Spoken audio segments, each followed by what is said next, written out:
Te quiero dar en primer lugar, Señor, porque podemos estar en tu casa libremente un día domingo, Señor, el día que nos reunimos como hermanos, como cuerpo tuyo, Señor, para entregarte, Señor, a ti nuestra vida, el inicio de la semana.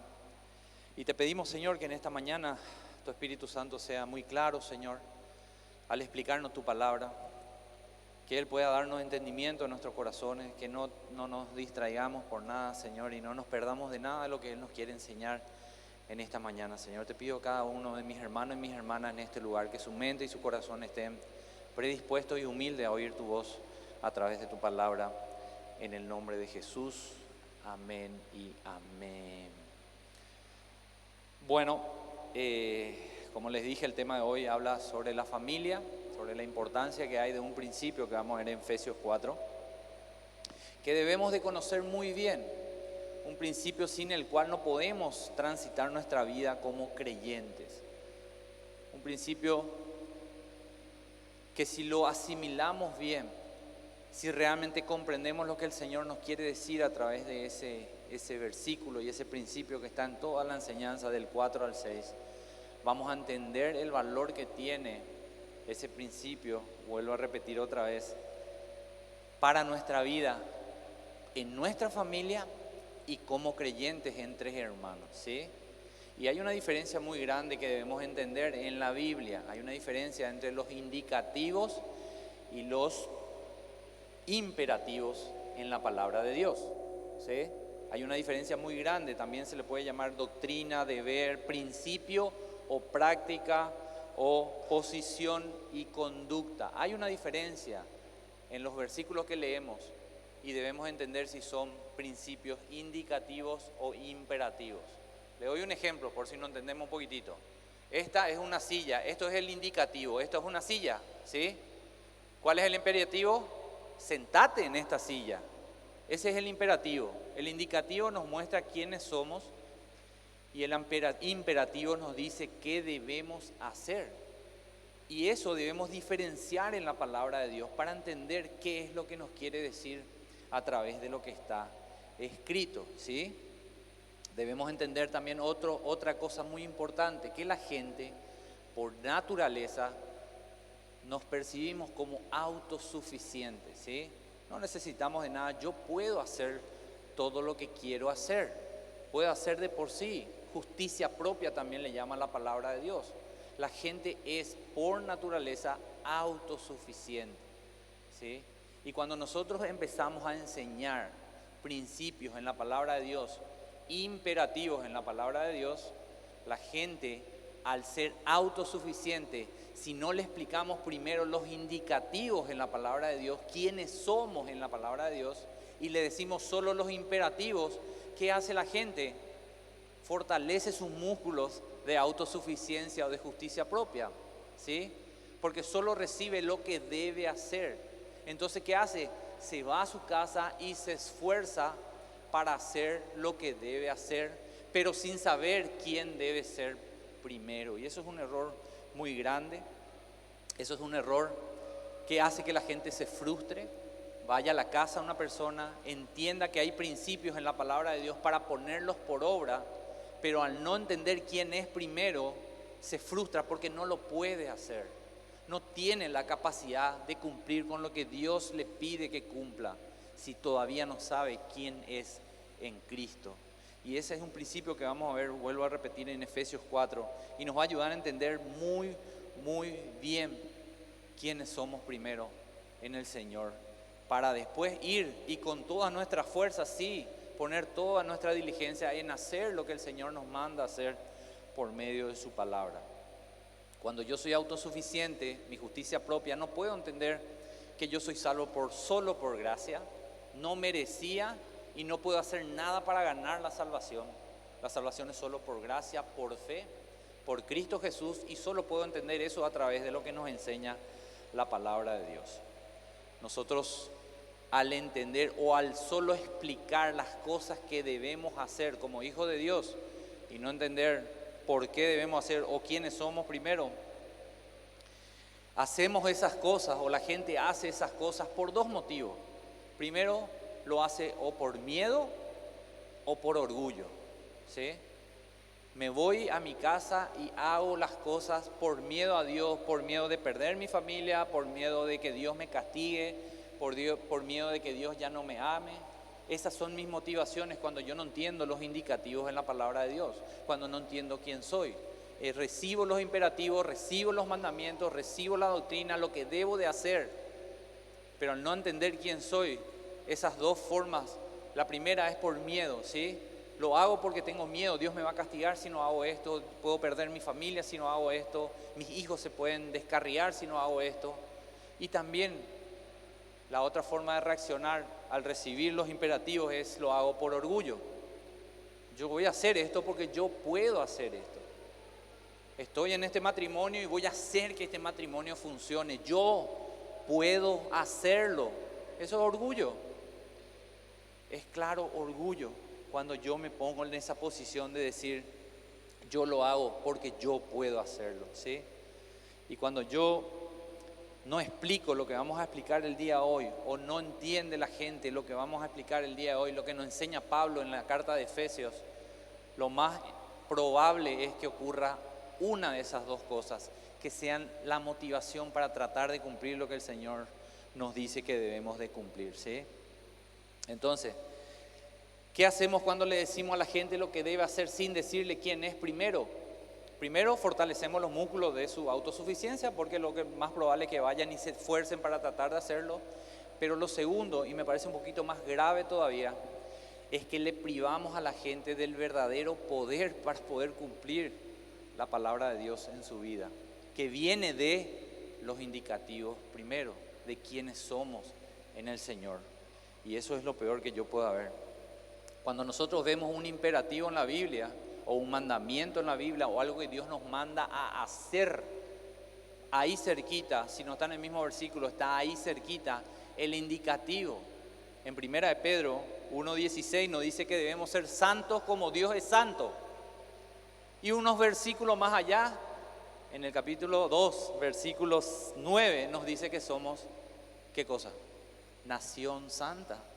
Por eso podemos ser santos como Dios es santo, porque Dios nos llama ya nación santa, aún aquí en la tierra. ¿Se entiende? No te dice ser perfecto como Él es perfecto, sin decirte quién sos en Cristo primero. Y eso es algo que debe de motivarte. Cuando leo la palabra de Dios y leo algo que Él me manda a hacer, tengo que buscar y escudriñar, Señor, ¿qué vos decís que yo soy primero? Y eso te va a motivar. El indicativo, entonces, esto es lo que sos en Cristo. Sos una nación santa. Él te santifica. Él te limpió de tus pecados. Si sos hijo de Él, Él te hizo parte de su familia. Él te ve, y cuando te ve a vos, le ve a su Hijo Jesucristo, que vivió una vida perfecta acá en la tierra, que murió sin pecado, y su justicia fue imputada a vos si sos su hijo. Y cuando Dios te ve, ya te ve de esa manera.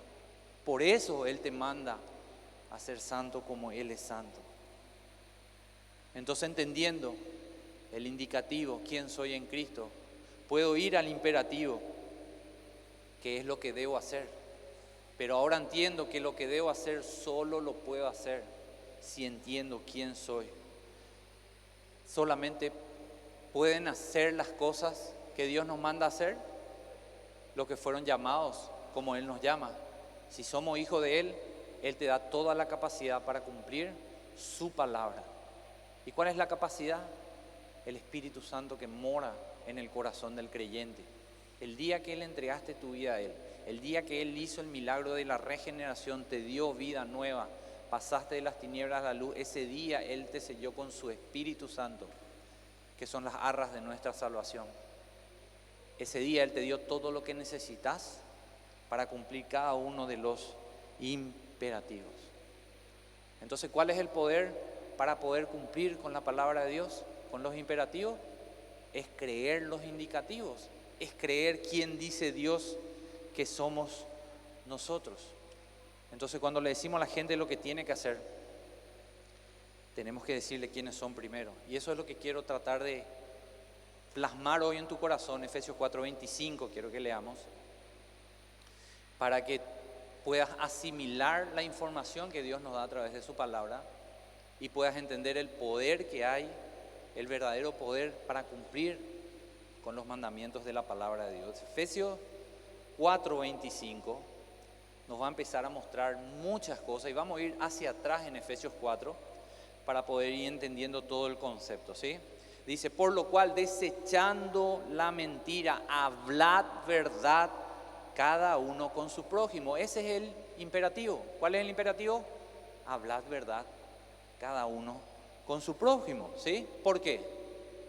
Por el indicativo que viene después, porque somos miembros los unos de los otros. Y este es el principio que quiero que te lleves hoy, ¿sí? Somos miembros los unos de los otros. Y este principio, si lo entendemos hoy, nos va a ayudar, como dije y vuelvo a repetir, nos va a ayudar no solo en nuestro matrimonio, en nuestra familia, en nuestra vida cristiana, en nuestra vida en la iglesia. Nos va a ayudar si entendemos que somos miembros los unos de los otros. Si no entendemos que somos miembros los unos de los otros, dos cosas van a pasar. En primer lugar, no vamos a cumplir con todo lo que Efesios nos enseña después. Si yo no entiendo que somos miembros los unos de los otros, que somos parte de la familia de Dios los unos de los otros, no vamos a poder cumplir con todo lo que viene en Efesios 4, 5, 6 y todo lo demás que hay en la palabra de Dios como mandamiento. Y tampoco ninguno de los unos a los otros, tantos unos a otros que hay en la palabra de Dios. Le voy a nombrar un par. Tenemos que estar en paz los unos con los otros, debemos amarnos los unos con los otros, debemos honrarnos los unos a los otros, aceptarnos, animarnos, edificarnos, preocuparnos, saludarnos, servirnos, llevar las cargas los unos de los otros, ser amables los unos a los otros, perdonarnos los unos a los otros, someternos los unos a los otros, no mentirnos los unos a los otros. Ninguno de eso, y mucho más hay, ninguno de eso vamos a poder entender ni vamos a poder aplicar si no entendemos que somos miembros los unos de los otros. ¿Se entiende? Y lo segundo que no vamos a poder hacer, o la segunda reacción que lo más probable que tengamos si no entiendo este principio, es que voy a tratar de hacer lo que dice la palabra de Dios o por miedo o por orgullo. Ya expliqué esa parte. Y si hago por miedo o por orgullo, todas mis obras son trapo de inmundicia para Dios. ¿Sí? Esas obras, por decir así, no cuentan para Dios, porque no lo hago con la motivación correcta, no lo hago porque sé que mi hermano, mi hermana, mi esposa, mi hijo, somos miembros los unos de los otros, somos miembros. Si yo no lo hago con esa motivación, son trapo de inmundicia, la palabra, los mandamientos o las acciones que hacemos cuando entendemos los mandamientos del Señor. Ahora seguimos en el 26. Hay dos cosas que nos enseña acá.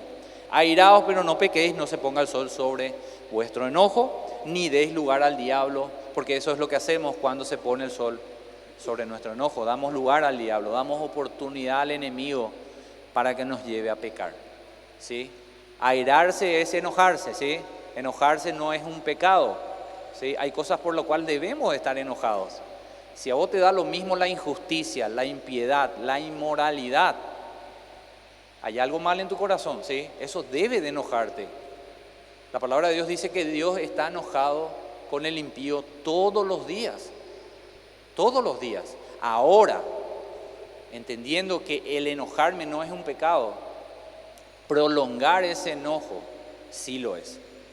Si yo no le entrego al Señor ese sentimiento de enojo hacia una situación específica y dejo que el sol se ponga, por decir, dejo pasar los días con ese sentimiento, eso se transforma en amargura y eso nos lleva a otros pecados. Eso sí ya se convierte en un pecado, ¿sí? Debemos enojarnos, pero no dejar que ese enojo nos lleve a pecar. A eso se refiere ese versículo. Y el 28 dice, el que hurtaba no hurte más, sino, esa palabra sino es muy importante, trabaje haciendo con sus manos lo que es bueno para que tenga que compartir con el que padece necesidad. ¿Qué es esto? Y los principios que vienen después de esto se llama arrepentimiento tangible. O como Juan lo decía en Lucas 3:8, decía, haced frutos de arrepentimiento. Que tu arrepentimiento no solo sea de palabra, sino que lo pongo por obra. Si vos le hablas mal a tu esposa, le tratás mal a tu esposa y le decís perdoname, pero no haces nada, no le empezás a hablar bien, no le empezás a tratar bien, no es un arrepentimiento tangible, no hay frutos de arrepentimiento, ¿se entiende? Es solo para apaciguar el momento, bueno, ya está, perdóname, me equivoqué. No, varón o no, mujer, debemos de cambiar, y acá nos va a enseñar a partir del 28 en adelante, nos muestra lo que hacemos mal y qué debemos hacer, lo opuesto, ¿verdad? El arrepentimiento, que es un cambio de actitud que nos lleva a un cambio en nuestro comportamiento. Eso debería ser el arrepentimiento genuino. Cambio mi actitud, cambio mi forma de ver las cosas, entiendo que hice mal y eso me lleva a cambiar mi comportamiento. No solo mi mente, sino que lo traduzco en mi comportamiento, ¿sí? El 29, ninguna palabra corrompida salga de vuestra boca, dice. Si no hago lo opuesto, ¿qué es lo opuesto? La que sea buena para la necesaria edificación a fin de dar gracia a los oyentes. No solo no le digo nada malo, me aguanto, sino lo que tengo que hacer es hablarle bien a otra persona, mucho más dentro de la iglesia. Y no contristéis al Espíritu Santo de Dios, con el cual fuiste sellado para el día de redención. ¿Por qué pone ese versículo en el medio de todos los mandamientos que está ahí? Porque cuando yo no hago lo que la palabra de Dios me dice que debo hacer, el Espíritu Santo, si sos creyente, el Espíritu Santo dentro de vos tiene ese comportamiento que es contristar, es entristecer, ¿sí? Él se entristece dentro de nuestro corazón cuando no somos obedientes a lo que Él tan claramente en su palabra nos manda a hacer, ¿sí? Y el 31 dice: quítese de vosotros toda amargura, enojo, ira, gritería, maledicencia y toda malicia. ¿Y qué hago? 32, lo opuesto. Antes sed benignos unos con otros, misericordiosos, perdonando unos a otros, como Dios también nos perdonó a vosotros. ¿Cómo debo perdonar a mi hermano? Mateo 18, ¿se acuerdan la parábola de los dos deudores? Dios nos exige que analicemos lo que Él nos perdonó y entonces con esa información de todo lo que Dios nos perdonó, ¿cómo no me va a ser fácil perdonarle a un hermano que peca así comparando con todo lo que nosotros hicimos delante de Dios y Él ya nos perdonó? Esa es la forma en la cual debemos perdonar entre unos a los otros, ¿sí? Ahora, volviendo versículos anteriores, al 17 nos va a explicar un poquitito. En el 31 y 32 fue muy global lo que está hablando Pablo, pero en el 17 mucho más específico, 4:17, Efesios 4:17. Esto pues digo y requiero en el Señor, que ya no andéis como los otros gentiles. Andar significa tu forma de vivir, tu forma de actuar, tu forma de caminar, tu conducta en tu vida diaria. Que andan, ¿cómo andan? En la vanidad de su mente. Esto precede a lo que vimos en el 25 en adelante, ¿sí? Esto está antes, ¿sí? Esto está antes de lo que nos enseñó al final en Efesios. Y acá describe a los gentiles. ¿Cómo son los gentiles? El 18, teniendo, primero, el entendimiento entenebrecido. Segundo, ajenos a la vida de Dios por la ignorancia que en ellos hay, por la dureza de su corazón, los cuales después que... Tercer punto, perdieron toda sensibilidad, se entregaron a la lascivia para cometer con avidez toda clase de inmundicia. Y el 20 dice algo, escuchen lo que dice: mas vosotros no habéis aprendido así de Cristo. Y este es el indicativo para nosotros. Ustedes no son como ellos. Ustedes no deben hacer lo que ellos hacen porque ustedes no son como ellos. Ustedes no son como los gentiles. No dice, bueno, esfuércense, traten, procuren de no ser como los gentiles. No, Pablo está diciendo, ustedes no deben hacer lo que hacen los gentiles porque ustedes no son como los gentiles. Ustedes son creyentes. Ustedes son cristianos. Ustedes tienen al Espíritu Santo de Dios. Por eso no deben hacer o no deben comportarse como se comportan los gentiles. Porque ustedes no son gentiles, ustedes son nación santa, pueblo adquirido por Dios, así como leíamos anteriormente. Y eso es conectar los indicativos con los imperativos, eso es darme cuenta quién soy, para saber que sabiendo quién soy, tengo todo lo que necesito en la palabra de Dios para poder hacer lo que Él me manda hacer. Y eso es muy importante que podamos entender. Ahora, ¿cómo somos nosotros? El 21. Si en verdad le habéis oído, escuchen bien lo que dice este versículo, es muy claro, es muy interesante y muy importante. Si en verdad le habéis oído y habéis sido por Él enseñado, conforme a la verdad que está en Jesús. ¿Dónde está la verdad en Jesús? Acá, en su palabra. Si vos lees su palabra, si vos fuiste instruido por Jesús en su palabra, por medio del Espíritu Santo, no porque Jesús esté presente acá, sino que Él dejó su palabra y te dio su Espíritu Santo para entender esa palabra, por cuanto vos estás leyendo su palabra, escudriñando su palabra, estudiando su palabra, estás siendo enseñado por el Señor mismo, ¿verdad? Y en el 22 dice, en cuanto a la pasada manera de vivir, despojaos del viejo hombre que está viciado conforme a los deseos engañosos. ¿Cuáles son los deseos engañosos? Lo que está al 17 al 19. ¿Cómo se comportan los gentiles? 23. Y renovaos en el espíritu de vuestra mente. ¿Cómo lo hacemos? Por medio de la enseñanza de Cristo. ¿Y cómo Cristo nos enseña? Por medio de su palabra. Renovaos en el espíritu de vuestra mente. Y el 24. Vestíos del nuevo hombre, creados según Dios en la justicia y santidad de la verdad. ¿Qué se requiere para que vos puedas cumplir con todos los imperativos que hay en la Biblia, todos los mandamientos, la doctrina que hay en la Biblia? Se requiere una conversión genuina. Este es un eufemismo que usa Pablo para decir, deja al viejo hombre, vestite del nuevo. Eso habla de la conversión que hace el Señor.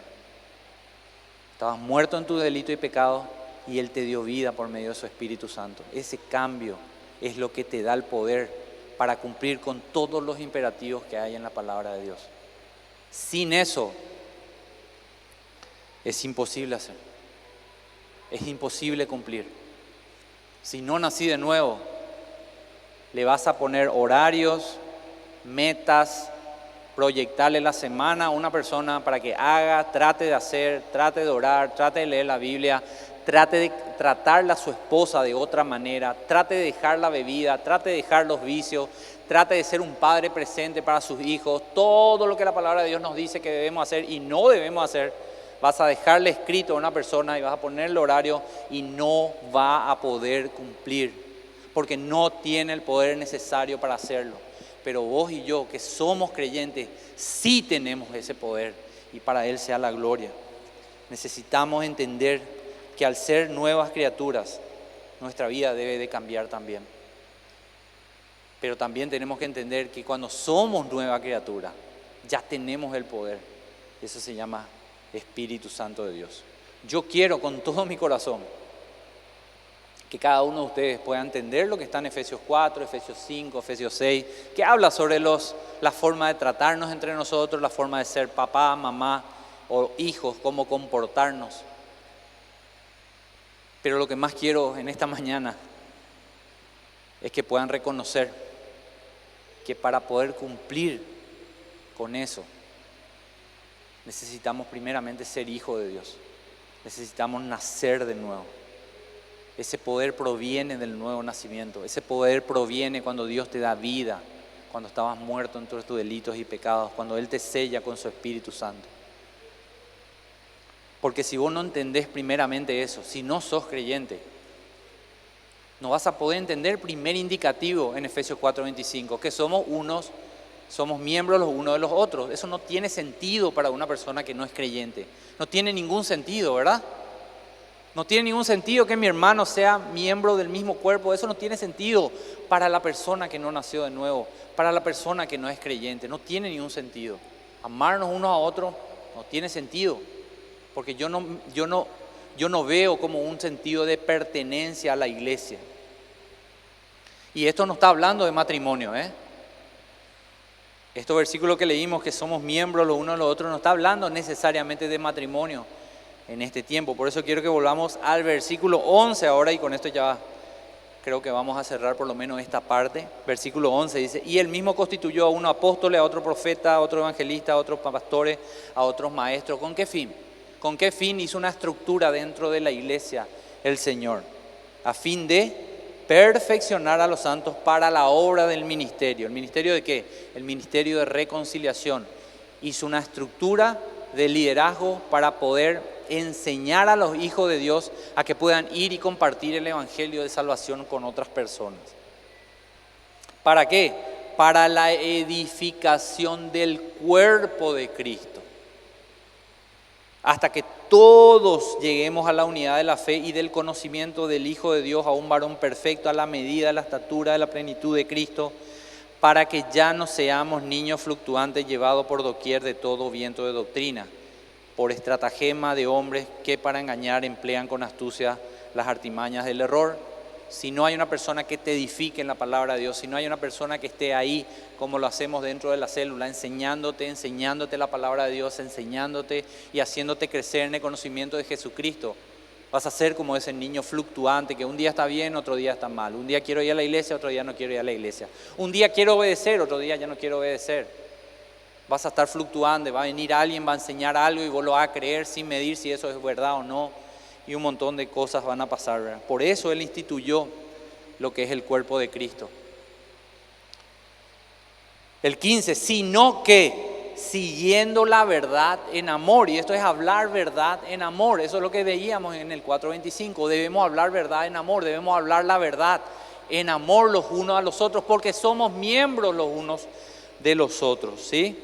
Crezcamos en todo en aquel que es la cabeza, esto es Cristo, 16, de quien todo el cuerpo bien concertado y unido entre sí por todas las coyunturas que se ayudan mutuamente según la actividad de cada miembro. Y esto también es muy importante. ¿Todos vamos a ser pastores? No, no todos van a ser pastores. ¿Todos van a ser líderes? Tal vez no todos van a ser líderes. ¿Todos vamos a cantar ahí en la alabanza? No todos vamos a cantar en la alabanza. Cada uno, el Señor te va a dar la capacidad de servir a su iglesia según sea la necesidad que haya en esa iglesia. Lo que te compete a vos es descubrir cuál es la capacidad que Dios te dio y poner todo tu empeño en que Dios te use en esa capacidad. Si es la de abrir la puerta para que entren las personas, bueno, hacerlo con toda la diligencia posible. Si es la de predicar o cantar, bueno, hacerlo con toda la diligencia posible. Pero hay un error muy grande que la gente piensa que todos debemos de figurar o debemos de ser alguien, o si no, no estoy sirviendo. Eso no es así. Según la actividad de cada miembro. Y dentro del cuerpo hay muchos miembros, el cuerpo físico. Por eso hace esa analogía Pablo con el cuerpo físico.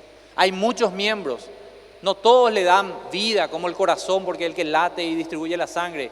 Tal vez está la uña del dedo pequeño del pie, que uno dice, ¿para qué crece? Le tengo que cortar cada rato, me rompe la uña, él me rompe la media cuando está larga, qué sé yo, ¿verdad? O se me encarna, ¿cuál es el propósito? Bueno, solo Dios sabe el propósito. Pero si está ahí, es porque es parte y es necesario dentro del cuerpo. Así también con cada obra que podemos hacer dentro de la iglesia. Cada obra es necesaria y por algo Dios puso una persona en ese lugar y Dios le va a capacitar para que pueda hacerlo de la mejor manera, lo que Él te llamó a hacer. Y en la última parte dice, recibe su crecimiento para ir edificándose ¿en qué? En amor, otra vez. Hablamos en amor o hablamos la verdad en amor porque somos y entendemos que somos miembros los unos de los otros. Somos miembros de un mismo cuerpo, donde la cabeza es Cristo mismo. Por eso, esposos, tenés que hablarle bien o cuidado cómo le hablas a tu esposa o cómo le tratás a tu esposa. Cuidado con eso, ¿sí? Varones. No porque necesitas esforzarte más para tratarle mejor, no porque necesitas aguantar más para no reventar antes y tratarle mal por lo que ella dijo o hizo o no hizo. O no porque pensás que debes hacer eso para que no haya tanto problema en la casa, ¿verdad? Si yo le trato mejor, si me aguanto, si no lo hago, va a haber menos conflicto, menos tensión dentro de la casa. No, esa no debe ser tu motivación para tratar o hablar bien a tu esposa. Tu motivación para hacer lo que Dios te manda hacer, hablar la verdad en amor, hablar en amor dentro de tu casa primero, debe ser entender quién es ella. Entender que tu esposa es miembro del cuerpo de Cristo. Y Dios está perfeccionando el cuerpo de Cristo, lo leímos recién, por medio de edificarnos, hablando la verdad en amor. ¿Sí? Si vos entendés quién es ella, quédate tranquilo que tu forma de tratarle va a cambiar. Pero si yo no entiendo y solo me dicen que debo de tratarle bien, no voy a poder cumplir con eso. Debo entender quién es ella. Y si yo entiendo, eso me va a llevar a tratarle de una manera diferente, por supuesto, ¿verdad? Y eso me va a llevar a Efesios 5:25. Maridos, amad a vuestras mujeres, así como Cristo amó a la iglesia y se entregó a sí mismo por ella. Eso me va a llevar a este imperativo. Entiendo quién es mi esposa. ¿Y qué debo hacer yo como esposo? ¿Debo amar así como Cristo ama a la iglesia? ¿Debo entregarme por mi esposa así como Cristo se entregó por su iglesia? Y el 26 dice, para santificarla. Y este es un principio muy importante, varones, que estamos acá. Dios te manda a vos y a mí primero a santificar a nuestra esposa. ¿Cómo hacemos eso? ¿Orando por ella nada más? No, ahí en ese versículo 26 dice, habiéndola purificado por el lavamiento del agua, por la palabra. En otras palabras, tu esposa no solo es miembro del cuerpo de Cristo, igual que vos, somos miembros del cuerpo de Cristo, sino que ella fue asignada a vos de parte de Dios para discipularla y pastorearla por medio de la palabra de Dios. Así es como debemos mirar a nuestras esposas. Varones, le animo a que sean de esa manera, que entiendan la responsabilidad que tenemos como esposos de cómo de tratar. Solteros, a eso nos proyectamos. Los solteros, a eso deben de proyectarse. A ser Cristo en la casa, a ser semejante a Cristo en nuestro hogar, a ser semejante a Cristo en nuestra forma de hablar y de tratar en nuestro hogar. Entonces el problema no es, debes mejorar en tu trato con tu esposa, debes de ser más pacífico, menos explosivo, porque acá hay versículos que te dicen que tenés que ser así, todo lo que está en Efesios 5. No es solo así, porque si vos no entendés quién ella es, no vas a poder cumplir con lo que Dios te pide que cumplas como esposo. Y Efesios 5:31, escuchen lo que es, no solo es parte, la esposa, no solo es parte del cuerpo de Cristo igual que vos. Efesios 5:31 que habla de Génesis 3, por esto dejará al hombre a su padre y a su madre y se unirá a su mujer y serán, y los dos serán. Entonces tu esposa no es solo parte del cuerpo de Cristo. Y ya no es solo tu esposa, ella sos vos mismo. ¿Sí? No es la persona con la cual te casaste. El Señor dice en Génesis 3 que si dos personas se unen, como lo hizo con Adán y Eva, ellos dos son una sola carne. No es solo una persona que está contigo durante toda tu vida, tal vez. Ella sos vos. No solo es parte del cuerpo de Cristo igual que vos, ella es parte tuya mismo. Si entendés eso, va a cambiar la forma en que le mirás, le tratás o le hablas. Ahora se dan cuenta que entendiendo los indicativos nos es mucho más fácil o cambia la forma en que vemos los mandamientos de Dios. Porque cuando yo veo un mandamiento pero no entiendo quién es, yo empiezo a ver los errores de la persona y digo no compensa, no se merece. Pero cuando sé quién es, ya todo eso se descarta. Lo único que tengo que hacer es decirle, Señor, esto es lo que dice tu palabra, yo sé quién es mi esposa, y yo lo voy a hacer en obediencia hacia ti. Y la gente muchas veces dice, yo adoro a Dios, pero no cumple nada de lo que Dios le dice que haga. Y yo quiero decirte, no importa que cantes bien o que conozcan todas las canciones, porque lo más probable es que lo que vos interpretes como adoración es cantar, ¿verdad? Pero 1 Samuel explica muy bien qué es la adoración. ¿Qué es la adoración? 1 Samuel 15, 22. Samuel le dijo, se complace Jehová tanto en los holocaustos y víctimas como en que se obedezca la palabra de Jehová. Ciertamente el obedecer es mejor que los sacrificios o que la adoración o como quieras llamarlo. Obedecer la palabra de Dios es una forma, es la forma en la cual adoramos a Dios. No puedo decir que adoro a Dios si no le obedezco, hermano, hermana. No puedo decir que soy un gran adorador porque canto nada más. Yo debo de adorar a Dios obedeciendo, porque eso es mejor que todo lo que pueda hacer después, ¿sí? Cuando yo entiendo eso me es mucho más fácil. Entonces el día de hoy, varones en primer lugar, en vez de decirte, bueno, te van a ir a su casa y van a cambiar la forma en que están tratando a su esposa, a su esposo, van a empezar a hablarle bien, van a pasar a tratarle bien y esfuércense porque lo único que voy a hacer es fortalecer o darle ejercicio para que fortalezcan en su casa su músculo de autosuficiencia y justicia propia nada más.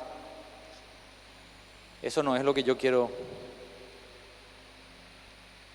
en esta mañana. No es lo que quiero. Lo que quiero es que puedas entender que la única forma que podés cumplir con lo que Dios te manda hacer como varón es si sos una nueva criatura, es si estás en Cristo. La única forma en que puedas ver a tu esposa como miembro del cuerpo de Cristo y como miembro de tu propio cuerpo, como vimos en Génesis, es si la ves a través de estos lentes, a través de entender quién es ella para Dios. Es la única forma. Esa es la única forma que vos veas que cuando sos obediente estás adorando a Dios. Y no te confundas con otras cosas. La única manera es cuando entendemos los indicativos para poder ir y con toda nuestra fuerza cumplir con los imperativos porque lo entendemos. Y esposas, no crean que era solo para los varones.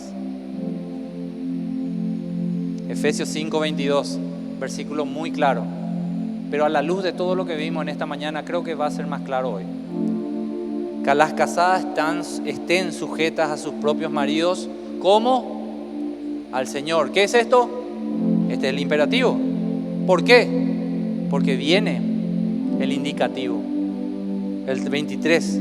Porque el marido es cabeza de la mujer, así como Cristo es cabeza de la iglesia, la cual es su cuerpo y Él es su Salvador. 24. Así que, como la iglesia está sujeta a Cristo, así también las casadas lo estén a sus maridos en todo. Así que, esposas, no quiero que termine el culto y vayan y se esfuercen. Bueno, ya me dijeron que voy a someterme, voy a hacer todo lo posible. No. No se trata de eso. Hay muchas esposas que son más sometidas a sus jefes en sus trabajos que a sus propios maridos en su casa. Porque dicen, si no me someto a mi jefe, si le falto respeto a mi jefe, voy a tener consecuencias. Me pueden echar, me pueden llamar la atención. Pero en casa, no me doy cuenta que mi esposo es Cristo en casa. Que debo estar sujeta a mi esposo porque Él es Cristo en casa. Y en casa hago lo que quiero y le trato como quiero a mi esposo. No le doy el valor y el lugar que Él tiene mediante el orden que Dios dio. No porque a nosotros se nos plació, ¿se entiende? No es porque yo como varón digo, no, usted tiene que hacer esto porque yo digo, porque me conviene. Este orden lo puso el Señor, no lo pusimos nosotros. Y cuando la esposa entiende quién es el esposo, quédate tranquilo que en la casa va a estar mejor sometida entendiendo quién es la figura del marido en su casa, que en su trabajo. En su trabajo tiene que someterse, por supuesto, debemos someternos a las autoridades. Pero cuando fallamos en casa, ya vimos todo lo que dice el Señor que debemos hacer, ¿sí? Entendemos eso, debemos de entender eso. Así que, mujeres, tu problema no es, mi único problema es que tengo problema con la sujeción. Tu problema no es el problema de la sujeción. Tu problema es que no le adoras a Dios por medio de tu obediencia. Y eso sí es grave. Sí, porque algunos lo minimizan y dicen, yo hago todo, yo soy Proverbios 31 caminando, dicen algunas. Pero no se sujetan a su esposo. No le dan el lugar a su esposo que debe tener según la palabra de Dios. Y eso es no adorar a Dios por medio de tu obediencia, y eso no es algo poco o pequeño. A los padres que estamos acá, ¿cuál es el imperativo en el Efesios 6:4? Y vosotros, padres, no provoquéis a ira a vuestros hijos, sino criadlos, ¿cómo? En disciplina y amonestación del Señor, por medio de la palabra de Dios, no por medio de lo que a nosotros nos parece. Enseñamos, disciplinamos, los criamos en la disciplina del Señor. ¿Por qué? Por el indicativo que está en Salmo 127:3. ¿Cuál es el indicativo? ¿Qué son nuestros hijos? Herencia de Jehová, cosa de alta estima el fruto del vientre. Esos son tus hijos. Y porque yo entiendo que esos son mis hijos delante de Dios, ¿cómo no me voy a esmerar ahora a criarlo en disciplina y amonestación del Señor? Cuando entiendo el indicativo, quiénes son, el imperativo lo hago por adoración a Dios y porque entiendo realmente el valor que tienen delante de Dios nuestros hijos. Ahora, ¿adoramos a Dios por medio de nuestra obediencia? Creo que quedó claro eso, ¿sí? Pero debemos de reconocer que no es nuestro esfuerzo para darle la gloria a Dios por lo que hacemos. Filipenses 2:13 dice, porque Dios es el que en vosotros produce así el querer como el hacer por su buena voluntad. Él es el que pone el obedecer en tu corazón. Él es el que hace la obra por medio del Espíritu Santo que mora en vos. Ahora, eso no te exime de responsabilidad y decir, bueno, Señor, vos haces la obra, yo me quedo acá, Pancho. Eso no te exime. Eso te da una visión de lo que está ocurriendo en tu vida. ¿Para qué? Para hacer lo que Pablo nos dice en 2 Corintios 13:5. ¿Qué dice? Que debemos de examinarnos a nosotros mismos si estamos en la fe. Esto está ocurriendo en mi vida. Dios está poniendo el querer como el hacer por su buena voluntad. Él me insta a entender los indicativos para hacer los imperativos, a entender quiénes somos para poder cumplir con sus mandamientos. Eso está ocurriendo en mi vida, porque a eso se refiere Pablo cuando dice, examinaos a vosotros mismos si estad en la fe, probaos a vosotros mismos, o no os conocéis a vosotros mismos que Jesucristo está en vosotros, a menos, si Jesucristo no está en vosotros, están reprobados. Si lo hago con mi esfuerzo y no me sale, no me nace, fracaso, me debo examinar a mí mismo. Porque Filipenses 1:6 hay una promesa muy, muy grande. Y Pablo decía que estando persuadido, convencido de esto. ¿Qué cosa? ¿De qué estaba convencido Pablo? Él estaba absolutamente convencido de esta promesa. Del que el que comenzó en vosotros la buena obra, la perfeccionará hasta el día de Jesucristo. Eso se llama santificación. Si naciste de nuevo, Él empezó una obra en vos el día que naciste de nuevo. Y esa obra Él mismo la está perfeccionando, te está santificando, te está llevando a ser más obediente, te está llevando a ser más parecido a su Hijo Jesucristo. Si tenés tu relación vertical correcta, la vertical significa de Dios contigo, que son los indicativos, que sé quién soy yo delante de Él, vas a tener tanto el poder, la convicción y la motivación para tener nuestras relaciones horizontales correctas, ¿sí? Si rompo una de ellas, no estoy actuando como un cristiano. Si rompo la vertical, si no tengo una relación con Dios, estoy actuando en puro humanismo secular. Trato de estar bien con las personas. Si rompo la horizontal, estoy actuando en pura religiosidad hipócrita e inútil. Si estoy tratando de estar, yo estoy bien con Dios, pero no le aborrezco a mi hermano. Si estoy bien con Dios, pero no le trato a mi esposa o a mis hijos como debo tratarle, estoy siendo simplemente un religioso hipócrita. Y eso es total y completamente inútil. Necesitamos tanto los indicativos, muy importantes, así como los imperativos, para actuar como cristianos y para actuar como esposos y esposas en nuestro hogar. Varones, ¿sabes lo que necesita tu esposa? Los varones, ¿saben lo que más necesita tu esposa? No es un zapato nuevo, aunque algunos dicen tal vez, ¿verdad? Lo que más necesita tu esposa, imperiosamente varón, es tu semejanza a Cristo en tu hogar. Necesita un esposo lleno del Espíritu Santo en la casa.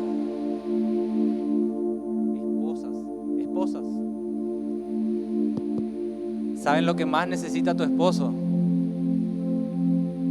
Es tu semejanza a Cristo. Es una esposa llena del Espíritu Santo en la casa. Papá, mamá, ¿saben lo que más necesita tus hijos? No son juguetes nuevos, no son ni siquiera la educación la cual podamos pagar para que puedan educarse, no. Lo que más necesitan es la figura de Cristo en la casa como autoridad de ellos. Papá y mamá sometidos por completo al señorío de Cristo. Eso es lo que más necesita y a eso fuimos llamados cada uno a hacer. Efesios 5:1 empieza con un imperativo muy importante. Dice: sed imitadores de Dios como hijos amados. ¿Y cuál es el indicativo para ser imitadores de Dios? ¿Cómo puedo ser imitador de Dios? Bueno, Romanos 8:29 nos dice por qué podemos ser imitadores de Dios. Porque a los que antes conoció, también los predestinó para que fuesen hechos conforme a la imagen de su Hijo, para que Él sea el primogénito entre muchos. Ese es el indicativo por el cual debemos ser imitadores de Dios en nuestros hogares. Mucho más. Sé que di muchas vueltas a través de Efesios 4 y otros versículos, pero creo firmemente que si entendés este principio, ya que somos miembros los unos de los otros, de que tu esposa y tu esposo no solo es miembro del cuerpo de Cristo, sino que él o ella sos vos mismo, va a cambiar tu forma en ver todo lo que Dios te manda hacer como esposo y como esposa y como papá y como miembro de una congregación.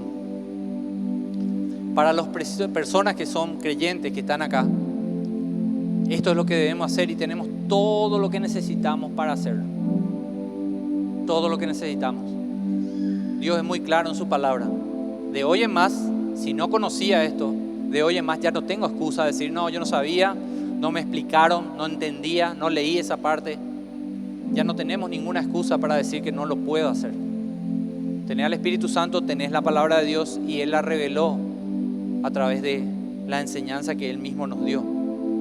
Debemos empezar a aplicar entendiendo quiénes somos en Él. Pero para las personas que tal vez aún no son convertidas y están en este lugar, eso no se ve, no se percibe a simple vista, ¿sí? Eso solo lo sabes vos en tu corazón y lo sabe el Señor. Pero yo quiero hablarte, quiero tomarme un tiempito para esas personas en esta mañana, ¿sí? Que tal vez dicen, yo no sé si soy, no sé si puedo cumplir, me doy cuenta que no hay una obra que empezó, me doy cuenta que tal vez alguna vez me hicieron repetir una oración, pero a partir de ahí no cambió nada. Si bien asisto a una célula, a una iglesia, en mi ser no hubo un cambio. como dice la palabra que debe haber. Despojados del viejo hombre y vestidos del nuevo. No ocurrió eso en mi vida. Si hay una duda, yo quiero que me escuches en esta mañana. Quiero presentarte el Evangelio en esta mañana, porque yo sé que el Espíritu Santo obra a través de la palabra de Él. Y si hay un convencimiento en tu corazón ahora, o una duda en tu corazón, es porque Él está haciendo esa obra. Y quiero que escuches el Evangelio verdadero, no el Evangelio diluido que dice Dios te ama y tiene un plan y un propósito grandioso y de bendición para vos. No ese Evangelio. El Evangelio bíblico, el Evangelio apostólico. Un pastor decía, y me parece muy interesante, decía: el problema más grande de la Escritura es cómo un Dios santo y justo puede perdonar a un pecador. ¿Cómo puede hacer eso? Y el Evangelio nos enseña cómo Él lo hizo. Él envió a su Hijo Jesucristo a esta tierra a cumplir con todos los mandamientos que la raza humana no podía cumplir. Dios mismo se hizo hombre para cumplir en semejanza de hombre, cumplir todos los mandamientos y morir en una cruz y recibir el castigo por los pecados de su pueblo. Y la ira de Dios contenida se derramó sobre su Hijo Jesucristo en la cruz del Calvario. Y hubo 3 horas de silencio y de tinieblas. Y al pasar esas 3 horas, el Señor Jesús entregó su espíritu y dijo: consumado es. Ya está saldada la deuda. Él pagó por nuestros pecados. Entonces, un Dios justo y santo puede perdonar a un pecador cuando ese pecador reconoce que es un pecador. Por eso las predicaciones de los apóstoles en Hechos son de esta manera. Hechos 17:30 dice: pero Dios, Pablo está hablando, pero Dios, habiendo pasado por alto los tiempos de esta ignorancia, ahora manda a todos los hombres en todo lugar que se arrepientan, que se arrepientan. Ese es el mensaje del Evangelio. Entender que Dios nos perdonó a través de Cristo, pero para entender eso yo debo saber que soy un pecador. No soy mejor que nadie, aunque moralmente tal vez tenga mejor moral que otras personas, que mi vecino o que el asesino que salió en las noticias. Soy un pecador igual y merezco la justicia de Dios. Merezco que Dios me envíe al infierno, pero doy gracias porque Dios me dio la oportunidad de salvarme. ¿Cómo? Por la obra de Jesucristo, por la obra que Él hizo en la cruz del Calvario. El 31 de Hechos 17 dice: por cuanto ha establecido un día en el cual juzgará al mundo con justicia por aquel varón a quien designó, dando fe a todos con haberle levantado los muertos. Cristo resucitó y ese es el sello de aprobación de Dios de que su obra en la cruz tuvo el efecto que debía tener. Y ahora, hermano, hermana, yo te insto a que te arrepientas de tus pecados y creas en Jesús. Pongas tu fe en el Hijo de Dios que murió para limpiarte de tus pecados. La regeneración es una doctrina muy olvidada en la iglesia. Si vos entendés eso, el día de hoy el Señor te va a salvar. Si no eras creyente y entendés esto, entendés el Evangelio y crees con todo tu corazón, Dios te va a salvar. Pero Dios va a empezar una obra, ya lo leímos, va a empezar una obra en vos el día de hoy de santificación, y esa obra involucra disciplina y corrección de parte de Él, porque la palabra dice que Él es un padre que disciplina a sus hijos. Vas a pecar, Dios te va a disciplinar, te vas a arrepentir, te va a doler en el corazón y vas a seguir adelante, porque el que empezó la buena obra en vos no te va a dejar hasta el último día de tu vida. Cuando creemos en el Evangelio, somos nuevas criaturas, dice 2 Corintios 5:17, ¿sí? Pasamos de vida a muerte. Tenemos una nueva naturaleza. Y si tenemos una nueva naturaleza y somos nuevas criaturas, nos vamos a comportar de una manera diferente. Es imposible ser la misma persona y decir que naciste de nuevo. No quiero que te engañes. Tal vez sea la última vez que escuches esto, no sabemos, ¿verdad? Pero quiero que puedas creer, examinarte a vos mismo y decir, ¿realmente creí? ¿Realmente el Señor me transformó? ¿O simplemente adherí a mi vida el venir los domingos a la iglesia y leer la Biblia de vez en cuando? Realmente mi mente se está renovando con la palabra de Dios y empiezo a pensar como Dios piensa, empiezo a aborrecer el pecado como Dios lo aborrece, empiezo a amar la justicia como Dios ama. ¿Eso ocurrió en mi vida? ¿Está ocurriendo en mi vida? ¿Estoy en ese proceso de santificación realmente? Porque la evidencia del nuevo nacimiento no es que levanté la mano cuando alguna vez me dijeron, ¿querés recibir a Cristo en tu corazón? La evidencia de un nuevo nacimiento es una vida transformada por medio del Espíritu Santo y su palabra. Quiero que te pongas de pie ahí, podamos orar para terminar.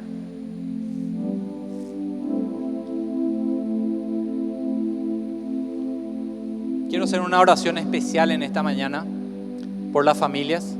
Así que te animo a que si estás con tu familia ahí al lado, si tenés la oportunidad de tener tus hijos, tu esposa, que te acerques a él, ¿sí?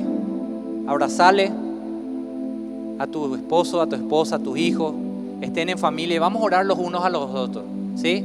Somos parte del cuerpo de Cristo, nos amamos. Si no tenés tu familia, abrazale a la persona que está ahí al lado, porque es parte del cuerpo de Cristo. Esa persona es parte del cuerpo de Cristo igual que vos. Y Dios nos manda a orar, a perdonarnos y a todo lo que nos dice los unos a los otros. Y hoy quiero que hagamos eso en esta iglesia, ¿sí? Si tenemos la oportunidad de ser de bendición para alguien que tal vez no está con su familia hoy, seamos de bendición, acerquémonos a esa persona y vamos a orar los unos por los otros, ¿sí?